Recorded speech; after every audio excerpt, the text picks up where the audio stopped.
So we're back, and I've given you a little bit about the Fed when we talked as I lectured on the PowerPoint, but I'm really anxious for you to hear Bill's take on the Fed.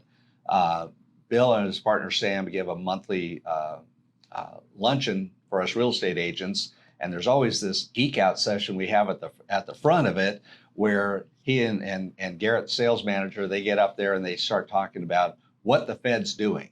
And so if you haven't been familiar with the Fed up to now, when you get into this industry, you will pay a lot of attention to the Fed because who they are and what they do affects our business quite a bit. And so I'm anxious to hear Bill's take on it. And again, we're recording this in August of 2022, and this is a constantly changing thing. So he's going to go over the things that don't change, but the things that have been changing that we're experiencing like right today. So I'll give you my crystal ball. And crystal by ball, the way, yeah. Kevin, this is the most exciting part of our Lunch and Learn, right? Yeah. When we geek out, we go financial, and we put it out there. So anyway, and they have charts and graphs.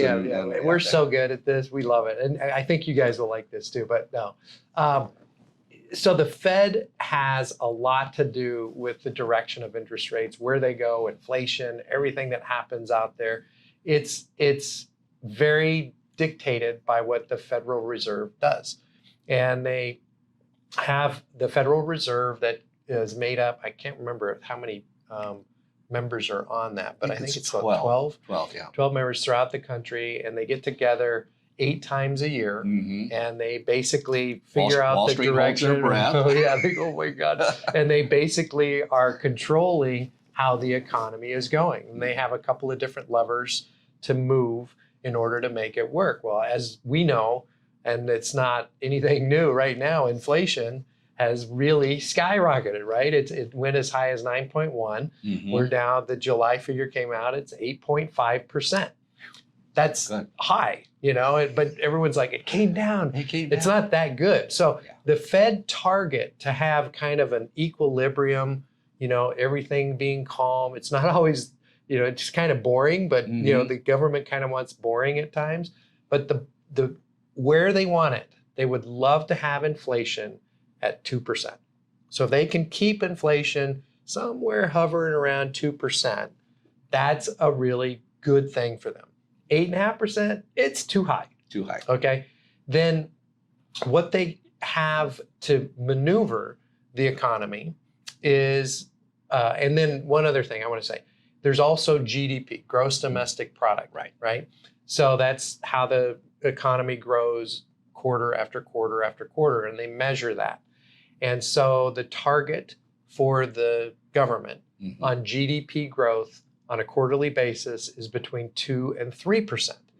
So each quarter or annualized? Annualized. Okay. Yep. So annualized. So 2 to 3% annualized. What we've seen in the last 2 quarters has been negative GDP growth and inflation really high. So now the government or the Fed is like, okay, we got to take some action here. We got to figure out how to do this. Right. And so one of the big levers that they have is what's called the Fed funds rate, and it's the rate that the federal government charges banks on overnight lending. And so that is so when they raise the Fed funds rate, a lot of the other interest rates will follow. You have prime interest rate that are tied to various home equity loans and credit cards and all that kind of stuff. So when the Fed adjusts the Fed funds rate, it can impact a lot of different rates on a trickle-down effect, if you will. And so when they raise rates, they want to essentially slow down the economy.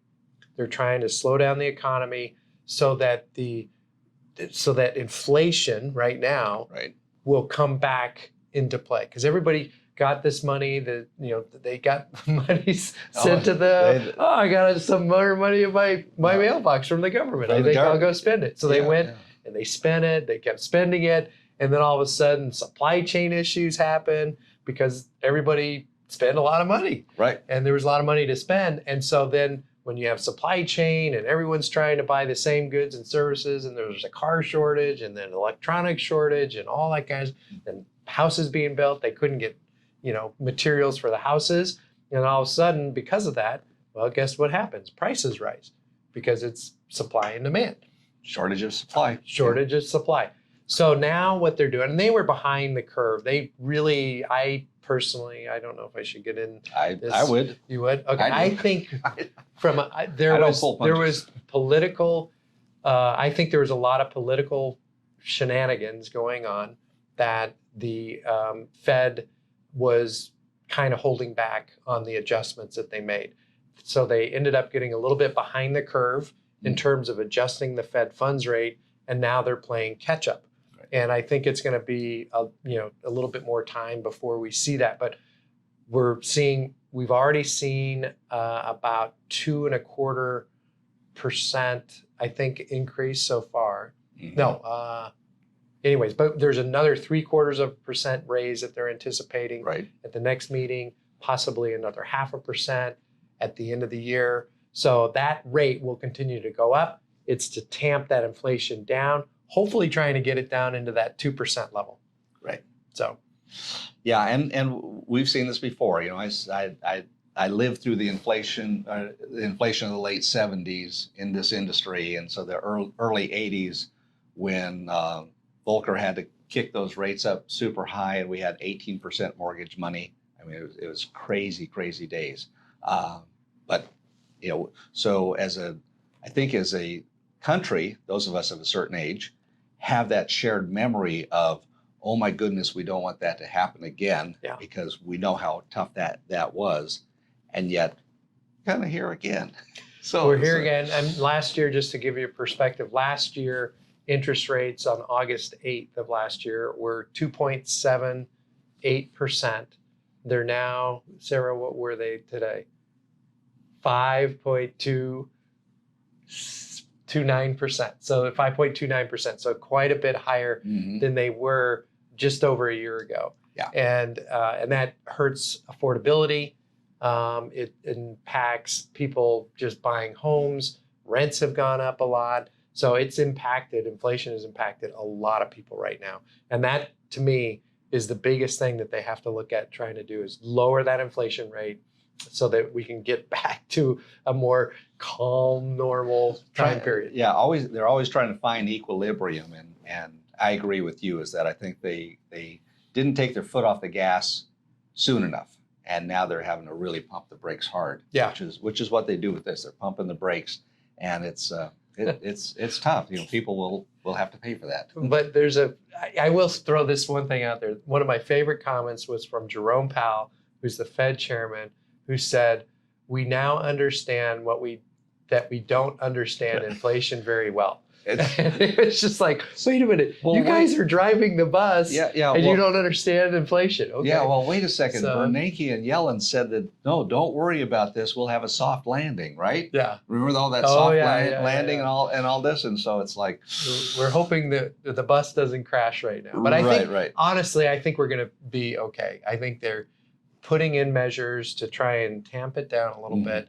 Yeah. I think we will go into a recession. Yeah. And by the soon. way, So I've if said we're this not in before. it- I don't have a problem with a recession. Yeah. You know, and it's life. It's like sometimes you have a cold. Well, guess what? You needed to have that cold. Yeah. Because maybe you need to stay home and sleep for 3 days. It's not always a bad thing, right? You know, so Not a bad thing. And a recession in the real estate industry that Is. is good Yeah. because rates drop, more people can qualify.